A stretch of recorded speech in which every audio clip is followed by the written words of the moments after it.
সুস্বাস্থ্যের জন্য শরীর ফিট রাখা জরুরি। আর শরীর ফিট রাখতে ব্যায়াম করা দরকার।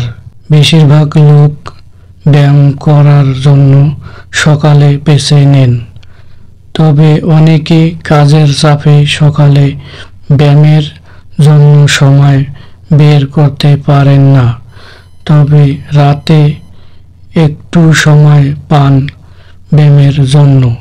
তবে এই সময়ে ব্যায়াম করবেন না।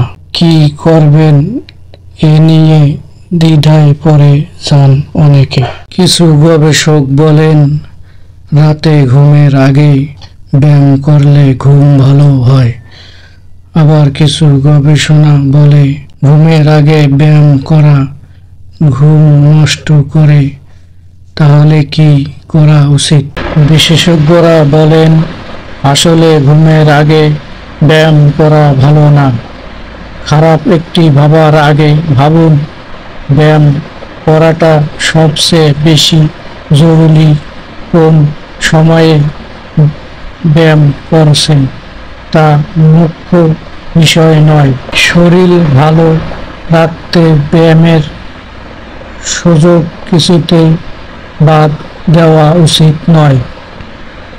সঠিক নিয়মে ব্যায়াম করলে ঘুমের, তবে এই সময়ে হালকা ব্যায়াম করতে হবে এবং ব্যায়ামের পর সামান্য কয়েক সেকেন্ড জাতীয় খাবার খেতে হবে। পাশাপাশি ঘুমের আগে গোসল করে নিলে ভালো হবে। রাতে ব্যায়াম করলে কি উপকার হতে পারে? 4টে বিষয়। এটি আপনার আরো ভালো ঘুমাতে সাহায্য করতে পারে। এটি আপনার মেজাজ এবং মানসিক সাহায্য উন্নতি করতে পারে। এটি আপনার শক্তি বাড়াতে পারে। এটি আপনার ওজন নিয়ন্ত্রণ করতে পারে। আমাদের চ্যানেলে নতুন হলে লাইক, কমেন্ট, শেয়ার করবেন।